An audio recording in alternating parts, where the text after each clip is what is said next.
निधि को विकास से प्यार तो था, पर वो शादी करके उसके साथ गांव में नहीं बसना चाहती थी। मुझे गांव अच्छा लगता है, पर दिक्कत यही है कि मैं वहां रह नहीं पाऊंगी। मुझे वहां के माहौल के बारे में कुछ भी नहीं पता है। अरे माहौल में ढल जाओगी तुम, थोड़ा टाइम तो लो। और विकास गांव में ही रह के ऑर्गेनिक खेती करता है, इतना अलग काम है। और यहाँ शहर में क्या है, कितना प्रदूषण और भीड़ है यहाँ। पर विकास यहाँ आके भी तो खेती कर सकते हैं ना। अरे शहर में एक प्लॉट लेने में जिंदगी भर की कमाई चली जाती है, खेत कैसे लोगे? सोच ले निधि, विकास गांव का है, वहीं उसका काम भी है। तेरे पास कोई नौकरी भी नहीं है, ना ही तुझे कभी काम करना था। उफ़ो, मुझे कुछ समझ में नहीं आ रहा, मुझे अकेला छोड़ दो। उसी दिन निधि विकास से मिलती है। यार, मेरे सारे दोस्त यही हैं। अरे दोस्त तो गांव में भी बन सकते हैं ना निधि। गांव के लोगों से कैसे दोस्ती कर पाऊंगी? मैं भी तो गांव का हूँ, मुझसे प्यार हो सकता है तो वहाँ के लोगों से दोस्ती भी हो ही सकती है ना। अरे यार, कंफ्यूजन है बहुत। सोच लो निधि, शादी के मंडप पे छोड़ के मत जाना, वरना दोनों के परिवार की नाक कट जाएगी। अभी बोल दो, पत्रिका नहीं छपाते हैं। निधि के पास तो कोई चारा नहीं बचा। वो विकास से इतना प्यार करती है कि उसे छोड़ भी नहीं सकती। वो विकास के लिए गांव में शादी करके बसने को तैयार हो जाती है। जल्द ही दोनों की शादी हो जाती है। आई होप तुमको गांव में अच्छा लगेगा। मुझे पता है गांव में और शहर में अंतर क्या है, वहाँ के लोगों की सोच में अंतर है। मुझे पता है कि कैसा लगेगा मुझे। तुम ये बिना देखे किसी चीज के बारे में कुछ भी सोचने की आदत छोड़ दो ना।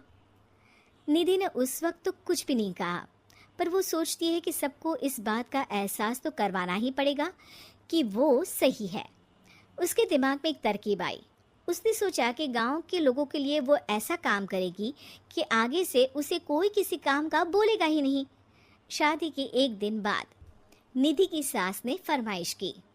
निधि बेटा, अपने हाथ से कुछ खाने का बना दे। बिल्कुल सासू माँ, थोड़ा सा रुकिए, अभी बनाती हूँ। ये सही मौका था निधि के पास ये बताने का कि गांव के लोगों और उसके रहन सहन में कितना अंतर है।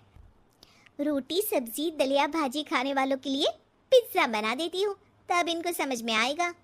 न खा पाएंगी, न कभी कुछ बनाने की बात कहेंगे। थोड़ी देर में निधि सास के लिए पिज्ज़ा बनाकर ले आती है। ये लीजिए माँ जी, आपके लिए मैंने ये बनाया है। इसे हम शहर में पिज्जा कहते हैं, है ना बेटा? है? आपको कैसे पता कि इसे पिज्ज़ा कहते हैं? अरे पिज्जा को पिज्जा नहीं बोलेंगे तो क्या फ्रेंच फ्राइज कहेंगे? गांव की सास से ये सारी बातें सुन के बहू चौंक जाती है, लेकिन सास एक और ऐसी बात कहती है कि बहू जिसकी उम्मीद ही नहीं कर रही होती है। बहू, इस पिज्जा के ऊपर ओरेगानो मिला दे और थोड़ा चिली फ्लेक्स, मजा आ जाएगा। माँ जी, गांव में रह के भी आपको ये सब कैसे पता है? अरे यूट्यूब टीवी सब खबर रखते हैं हम भी। इंटरनेट है जहाँ, जानकारी है वहाँ। अरे वाह माँ जी। अरे अभी वहाँ मत बोल। अब जब मैं पिज्जा का फोटो लेके फेसबुक पर डालूंगी ना, तो वहाँ कमेंट में जाकर वहाँ बोलना, ठीक है? ठीक है माँ जी। अरे ठीक है माँ जी की जगह ओके मम्मी या ओके मम्मा बोल दिया करना। है?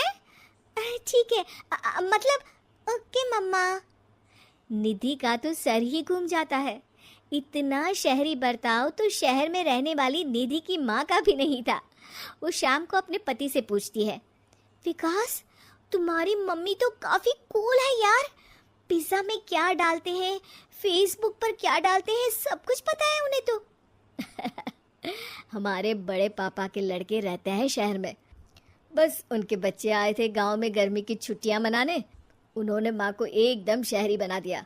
उनका फेसबुक अकाउंट भी है, इंस्टाग्राम भी है और टिकटॉक बैंड हो गया, वरना वो भी बनाती थी। तभी सास वहाँ आ जाती है।